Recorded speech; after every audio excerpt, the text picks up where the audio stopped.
Artinya jika kita manusia biasa 40 derajat misalnya sudah tidak kuat, beliau 80 derajat. Kayak apa itu? Karena memang ujian bagi orang-orang yang lebih beriman, para nabi, para rasul, lebih berat lagi. Semakin tinggi derajat keimanan seseorang, ujiannya semakin berat. Tapi berat dan ringannya yang tahu adalah Allah. Jadi antum jangan mengukur dengan logika antum. Misalnya Nabi Sulaiman beratnya apa? Sakit enggak, punya musuh enggak, dicaci maki enggak, malah menjadi raja yang luar biasa. Kalah dong dengan siapa? Masitoh misalnya. Padahal wanita, jelas bukan nabi, bukan rasul. Direbus bersama keluarganya, mati. Jangan. Ya. Kita yakin seyakin-yakinnya ujian Allah kepada Nabi Sulaiman jauh lebih berat dibanding ujian yang Allah berikan kepada Masitoh.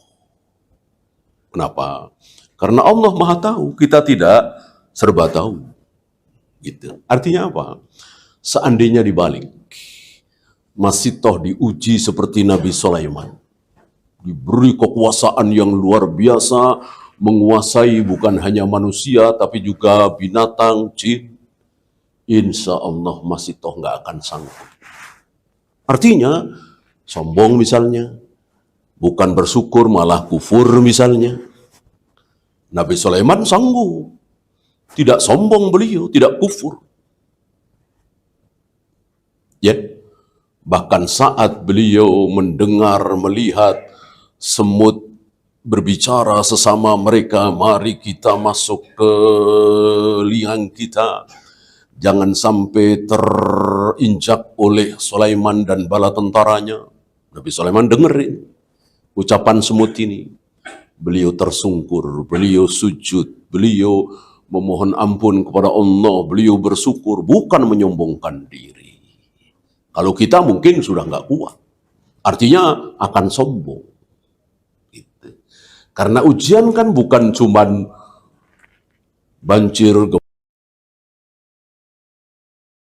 terinjak-injak, kaya raya juga ujian. Jadi pejabat tinggi juga ujian. Jadi raja di raja juga ujian. Sanggup enggak? Gitu ya. Sementara jika Sulaiman diuji, insya Allah beliau kuat. Gitu ya. Ya, kita lanjut 39. وعن أبي هريرة رضي الله عنه قال رسول الله صلى الله عليه وسلم khairan, barang siapa yang dikehendaki baik oleh Allah. Jadi baik dan buruk manusia itu kehendak siapa? Kehendak Allah. Gitu. Antum jangan bilang Abu Jahal, Abu Lahab buruk, maunya dia sendiri. Enggak. Fir'aun enggak mau beriman, maunya dia sendiri, bukan maunya Allah. Kata siapa? Bahkan iblis tidak mau sujud kepada Adam, maunya siapa? Maunya Allah. Kalau Allah mau, tentu iblis mudah sekali hatinya digerakkan oleh Allah sehingga mau sujud kepada Adam. Allah nggak mau. Ya, nah, inilah yang dikenal dengan kehendak apa? Syariah apa kauniyah? Iya, kauniyah. Artinya pasti terjadi, nggak mungkin nggak. Bisa baik, bisa buruk. Gitu. Berbeda dengan kehendak syariah, pasti baik. Kan Allah tidak menghendaki yang buruk-buruk. Allah menghendaki kita semua pada sholat, tepat waktu di masjid. Allah menghendaki manusia pada beriman semua, jangan kufur. Kehendak syariah. Terjadi? Bisa terjadi, bisa tidak. Ya. Berapa banyak di antara kita yang dengar azan tapi masih cuek meneruskan dagangannya, obrolannya. Padahal Allah menghendaki kalau terdengar azan tinggalkan semua kegiatan, ambil air wudhu, ke masjid, salat berjamaah, dan seterusnya. Tapi tidak terjadi kehendak Allah. Inilah kehendak syariah. Pasti baik, belum tentu terjadi. Kehendak kauniyah pasti terjadi, belum tentu baik. Bisa baik, bisa buruk. Mayuridillahu bihi khairan.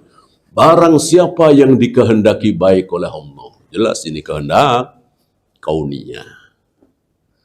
Barang siapa yang dikehendaki baik oleh Allah, para nabi, para rasul, para sahabat, para tabi'in, para ulama, para wali-wali Allah, itu mereka dikehendaki baik oleh Allah. Gitu ya. Iblis, Abu Jahal, Abu Lahab, Fir'aun, Namrud, Qarun, ini dikehendaki buruk oleh Allah. Maka jadinya masuk neraka. Nah, bagaimana ciri-ciri orang yang dikehendaki baik oleh Allah? Yusib minhu. Pasti diberi musibah. Ya. Asoba yusibu, mestinya yusibu. Karena ini jawab dari syarat, huruf syaratnya man, maka menjadi yusib. Pasti Allah akan berikan musibah. Ya. Oleh karena itu kita menangis, kita bersedih, kita kasihan, kita simpati kepada saudara-saudara kita yang terkena musibah di Aceh, di Sumatera Barat, di Sumatera Selatan. Kita bersedih. Kita nggak tahu mereka sedang menikmati ganjaran dari Allah. Mereka sedang berterbangan dari seperti burung-burung hijau di bawah kindil, di bawah arsy. Kan begitu janji Allah untuk orang-orang yang mati syahid. Saudara kita yang meninggal karena longsor, karena banjir, tenggelam, insya Allah syahid. Insya Allah syahid. Kita tidak boleh memastikan. Kita harus memastikan mati syahid. Ya. Kecuali Utsman, Ali, ya. Kita wajib memastikan syahid. Umar. Ya. Karena Allah yang memastikan lewat lisan Nabi SAW. Adapun saudara-saudara kita tidak boleh memastikan, kita hanya berharap. Karena memang salah satu tanda-tanda orang mendapatkan syahadah, mati syahid, itu terbakar, tenggelam, tertimpa, dan seterusnya. Ya, mabtun, mati karena sakit yang ada di perut, ta'un, terkena ta'un seperti COVID, ya, beberapa tahun yang lalu.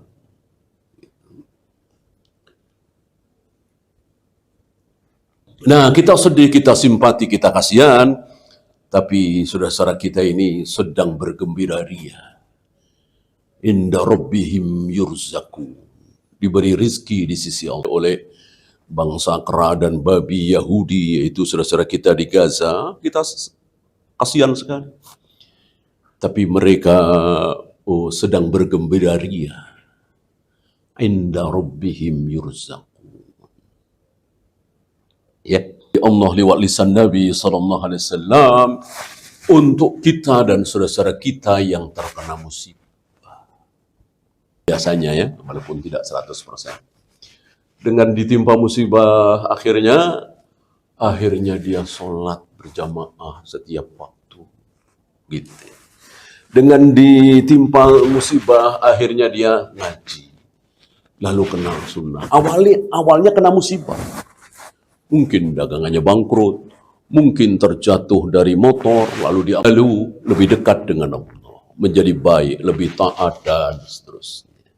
Kan sering kita jumpai. Jangan sebaliknya. Dengan diberi nikmat, jadi pejabat tinggi, eselon 2, bahkan eselon 1, tadinya ke masjid, jarang taklim. jenggotnya dicukuri, pakaiannya jadi isbal, jilbabnya jadi semakin pendek, akhirnya korupsi dan seterusnya, jangan sampai seperti itu. Karena itu juga tidak sedikit kan, contoh seperti itu. Tidak sedikit yang tidak kuat dengan ujian. Ini memperkuat pembahasan kita belum lama ini bahwa kita tidak sanggup memikulnya, mungkinkah? Mungkin. Mungkin. Banyak orang terutama nggak mungkin Allah akan menguji kita dengan ujian yang kita tidak sanggup memikulnya. Mereka berdalil dengan la yukallifullahu nafsan illa wus'aha. Diterjemahkan, difahami bahwa Allah tidak akan menguji kita dengan ujian yang kita tidak sanggup memikulnya. Misalnya kita diuji dengan kekayaan nggak sanggup, malah akan semakin berdosa, semakin jauh dari Allah, maka Allah tidak mungkin uji kita dengan kekayaan. Misalnya Allah tahu nih, saya diuji dengan jabatan, saya nggak sanggup, saya malah jadi maksiat, korupsi, maka tidak mungkin Allah uji saya dengan jabatan. Betul? Betul? Salah besar. Ya kalau betul berarti nggak ada kaum muslimin yang berdosa dong. Nggak ada korun dong kalau begitu. Nggak ada Sa'labah. Kalau Sa'labah ya hadisnya dhaif ya. Nggak ada saudara-saudara kita yang tadinya rutin berjamaah ngaji, ketika jadi menteri akhirnya jarang ke masjid, akhirnya korupsi, akhirnya masuk penjara. Nggak ada dong. Kenyataan ada banyak. Ya. Lalu bagaimana dalil tadi la yukallifullahu nafsan illa wus'aha? Mereka salah menerjemahkan, salah memahami. La yukallifullahu nafsan illa wus'aha artinya adalah, pemahamannya adalah Allah tidak mewajibkan sebuah kewajiban yang kan sholat sambil berdiri wajib. Puasa Ramadan kan wajib, rukun Islam. Tapi kalau dia tidak sanggup karena 3 jam sekali harus minum obat, harus kemasukan sesuatu karena sakit dan seterusnya, maka tidak wajib. Itu maksud la yukallifullahu nafsan illa wus'aha. Kalau nggak punya uang ya nggak usah zakat. Kalau nggak punya uang ya nggak usah berhaji. Wanita yang tidak punya mahram walaupun kaya raya nggak wajib berhaji, nggak wajib berkurban kalau nggak punya uang. Itu maksudnya, bukan ujian kehidupan.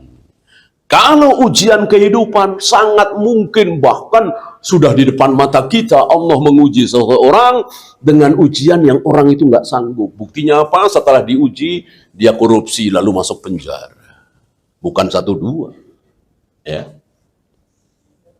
Maka Allah mengajarkan doa setelah la yukallifullahu nafsan itu kan, Rabbana wala tuhammilna ma la taqata lana bih. Ya Allah, jangan bebankan kami, jangan uji kami dengan ujian yang kami tidak sanggup memikul. Ada doa seperti itu. Jika Allah tidak mungkin menguji dengan ujian yang kita tidak sanggup mengujinya, mustahil ada doa seperti itu. Maksud Allah mengajarkan doa yang sia-sia. Ya. Seperti berdoa, ya Allah jangan jadikan aku seorang nabi. Ini doa yang sia-sia, mustahil kan. Orang Rasulullah nabi terakhir, nggak mungkin ada nabi lagi. Tiba-tiba kita berdoa, ya Allah jangan jadikan aku seorang nabi, nggak kuat saya. Ya sia-sia. Nggak ada doa seperti itu. Berarti doa tadi sia-sia dong. Nggak mungkin Allah mengajarkan doa yang sia-sia. Justru dengan kita berdoa, ya Allah jangan timpakan kepada kami ujian yang kami tidak sanggup memikulnya. Karena apa? Karena Allah sering sekali, jutaan manusia, jutaan kaum muslimin diuji oleh Allah dengan ujian yang orang itu nggak sanggup memikulnya, dan Allah nggak peduli. Emang Allah peduli? Gitu ya. Mau sanggup mau enggak, ini kehendakku. Gitu ya. Ya jangankan kita, anaknya seorang nabi yaitu Kan'an itu Allah sesatkan, akhirnya kekal di neraka. Allah nggak peduli. Allah nggak merasa nggak enak dengan Nabi Nuh, Rasul pertama di muka bumi. Masa anaknya aku sesatkan? Nggak peduli. ayah seorang nabi, nggak tanggung-tanggul, Khalilullah, Khalilur Rahman, Abul Anbiya, Nabi Ibrahim alaihi salatu wassalam. Ayahnya Allah sesatkan dan kekal di neraka selama-lamanya. Allah nggak peduli. Allah nggak mengatakan aku nggak enak sama Ibrahim. Bapaknya para nabi, Khalilullah, Khalilur Rahman, kekasih Allah. Di muka bumi cuma ada dua Khalilullah itu. Masuk bapaknya aku sesatkan, masuk neraka. Nggak peduli. Termasuk ayah ibu Nabi Muhammad SAW, termasuk paman-paman Nabi Muhammad SAW, Allah sesatkan dan akhirnya masuk neraka. Allah tidak peduli. Lah kita ini siapa? Anak Nabi bukan, cucu Nabi bukan, sepupu Nabi bukan. Tiba-tiba kita merasa aman. Gak mungkin aku disesatkan oleh Allah, gak mungkin aku murtad, gak mungkin aku mati dalam keadaan suul khotimah, gak mungkin. Betapa sombongnya. Gak boleh kita merasa aman. Justru dengan ya Allah, jangan sampai engkau sesatkan aku, ya Allah. Rabbana la tuzigh qulubana ba'da idh hadaitana. Hidayah yang engkau telah berikan kepadaku, ya Allah, jangan dicabut lagi. Karena hidayah sunnah, hidayah Islam yang Allah berikan kepada kita, Allah cabut lagi. Mungkinkah? Mungkin. Mustahil? Tidak mustahil. Disinilah kita tidak boleh merasa aman. Yang ada kita terus merengek, berdoa, meminta, merintih, dan seterusnya. Ya, rawahul Bukhari, hadis ini sahih di Imam Bukhari. Hanya ada dua faedah dari hadis ini. Yang pertama, al-mu'minu la yakhlu min illatin aw killatin aw dhillah. Seorang mukmin tidak sepi dari sakit, kekurangan, kehinaan, kemelaratan. Ini tiga, ini sekedar contoh ya. Dicaci, dimaki, dihujat, ini pasti. Gitu ya. Terutama para dai, maka jangan berhayal. Saya nggak mau dicaci, saya nggak mau dihujat, saya tidak mau dimaki, saya tidak mau digibah. Hayal. Ya. Ada riwayat Nabi Musa pernah berdoa memohon kepada Allah, ya Allah, jangan sampai ada satupun manusia yang membenci aku, menjelek-jelekkan aku, minta sesuatu yang aku aja nggak selamat. Gitu ya. Jangan engkau yang, ya Musa, makhluk manusia, aku menjelekkan Allah, menghujat Allah, memaki Allah, adakah? Ada. Musa, Abu Jahal, Abu Lahab, Fir'aun ya, musuhnya Nabi Musa, Fir'aun. Namrud, ya, orang-orang ateis, orang-orang komunis, kan mencaci maki Allah. Artinya Allah yang terpuji, tidak semua manusia memuji Allah. Ada justru yang mencaci maki. Tiba-tiba ada manusia yang ingin supaya tidak ada manusia yang mencaci maki beliau, yaitu Nabi Musa. Nggak mungkin. Ya. Maka kita semua, apalagi kita bukan Nabi ya, maka harus siap. Dicaci, dimaki, dihujat, dijelek-jelekkan, digibah, pasti. Nggak usah pedulikan. Yang penting kita berada di jalan Allah, taat kepada Allah, selalu melaksanakan perintah Allah dan Rasulnya, selesai. Jangan terlalu pusing dengan penilaian manusia. Ya.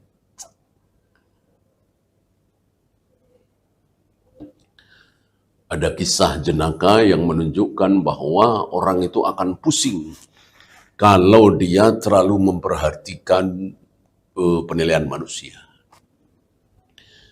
Jadi ada ayah dan anak, katanya dia membawa keledai, ya, dituntun keledai. Nah, orang-orang yang melihat ini ayah dan anak ini nggak waras, ya. Ada keledai, kenapa nggak dinaikin? Kenapa dituntun saja? Ya, ayah dan anak ini dengar, maka dinaikin berdua. Ini anak dan ayah ini nggak waras. Ya. Keledai kan kecil, ngapain boncengan? Nah, makanya dengar ini, maka salah satu turun. Anaknya turun. Ayahnya yang naik. Orang-orang pada diam? Enggak. Ya, ini ayah nggak tahu diri. Anaknya, kasihan anaknya. Ya, disuruh jalan. Dianya naik kendaraan, naik keledai. Akhirnya gantian, anaknya yang naik, bapaknya yang nuntun. Orang-orang diam? Enggak. Ya, ini anak nggak tahu diri, anak nggak waras, masa ayah nuntun dianya naik. Nggak, salah semua, nggak ada yang benar. Nggak ada yang benar. Itu kalau kita terlalu mendengar ocehan manusia, maka jangan didengar. Selagi Allah ridho, kita melaksanakan perintah Nabi, selesai. Ini ciri khas para sahabat. Para sahabat ketika melaksanakan perintah Allah dan Rasulnya, orang mau bilang apa, nggak peduli. Nggak peduli. Kalau Allah menghalalkan, nggak peduli.